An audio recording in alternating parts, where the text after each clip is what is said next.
Et cette année encore pleinement aux côtés de l'Association française contre les myopathies, en vous invitant jusqu'à demain soir à faire des dons au 36-37 pour aider et soutenir les malades. Nous en parlerons dans un instant avec la coordinatrice du Grand Marseille, Nicole Sobzik. Auparavant, nous allons retrouver Laurie, que nous avions déjà suivie il y a quelques années. Elle a aujourd'hui 19 ans. Elle souffre d'amyotrophie spinale infantile. Pour elle et sa famille, le soutien de l'AFM est essentiel. Reportage de Sylvie Depierre et de Jérémy Essas. 1993, une petite fille de 4 ans, radieuse et coquine, découvre l'autonomie grâce à un nouvel outil, son fauteuil électrique offert par l'AFM avec les dons du Téléthon.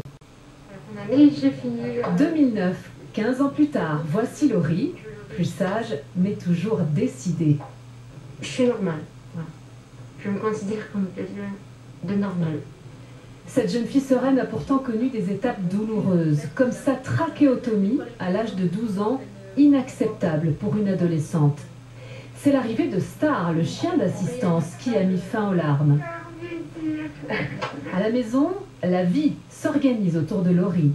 Du boulot, 24 heures sur 24, on est toujours à l'affût d'une sonnerie, toujours à l'affût d'un problème. Il n'y a pas eu loin de la semaine dernière où elle m'appelait en urgence, donc j'étais obligée d'aller au lycée pour lui faire un changement de canule parce que c'était urgent. Des barreaux en fer forgé pour oublier le lit médicalisé, une baignoire spéciale. C'est le papa, chaudronnier, qui a tout fait. Mais le rail de levage, le fauteuil, le chien viennent du Téléthon. Et la recherche a permis la naissance de Grégory, le petit frère, grâce au diagnostic prénatal. Laurie, elle, veut vivre sa vie de lycéenne. Quand je suis à l'école avec des copains, tout ça, là je sais que je suis comme tous les élèves. Voilà, je suis au même rang qu'eux. Ça m'aide beaucoup. 13h, arrivée au lycée Georges Duby avec Star et l'indispensable assistante de vie scolaire, Elodie. L'an dernier, faute d'assistance, Laurie a dû manquer les cours pendant 2 mois et n'a pu passer que la moitié de son bac. Quand ses copines partaient en fac, elle a dû redoubler. Autre épreuve. Tu as eu le sujet? Oui, c'est bien. Okay.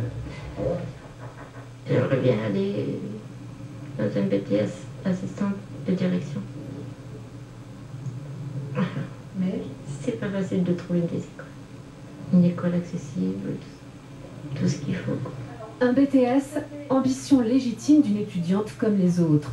Pour son avenir personnel, en revanche, les rêves de Laurie s'envolent. Arriver à retrouver des muscles.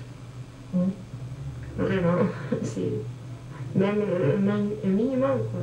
Et arriver à pouvoir bouger mes bras sans problème. Et pour que les chercheurs un jour lui offrent ce cadeau, Laurie soutient le Téléthon sans relâche. Samedi, elle passe la journée à Carry-le-Rouet.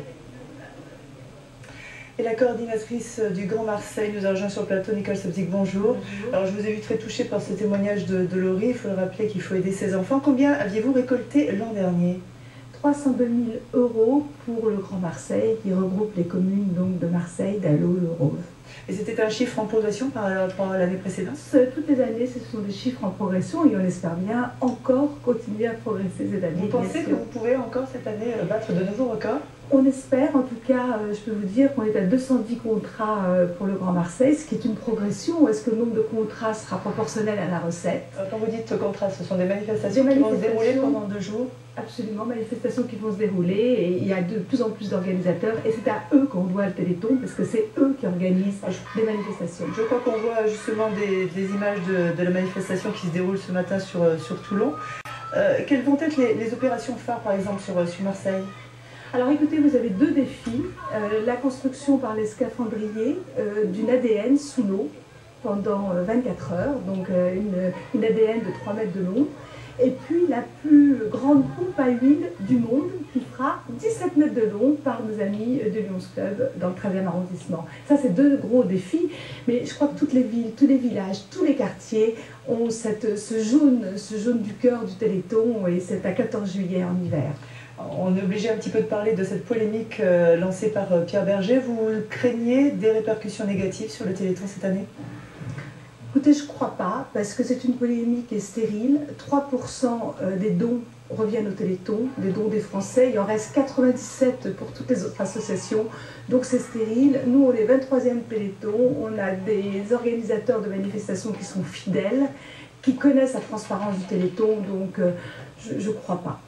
Donc là, vous avez la météo avec vous, parce qu'il a beaucoup plu ces derniers jours, et le soleil est revenu, ça va être votre principal allié. Écoutez, c'est un gage d'espoir, et comme ce jaune du Téléthon. Et on est tous plus forts que tout ensemble, bien sûr. Alors on va peut-être juste se rappeler pour finir le site internet sur lequel on peut retrouver toutes les manifestations du Téléthon. Alors le site internet pour le Grand Marseille, donc Téléthon Marseille, et puis toutes les villes, les villages, n'hésitez pas parce qu'il y a du Téléthon partout en France et dans notre région, Côte Bleue, les Alpilles, partout. Et je précise que France 3 Méditerranée vous donne également rendez-vous demain à partir de 15h25 pour une émission spéciale en direct et en public depuis La Ciotat avec Frédéric Soulier et Nathalie Mascaro. Et n'oubliez pas 36-37. Merci d'être venu sur notre plateau. En bref, dans le reste de l'actualité,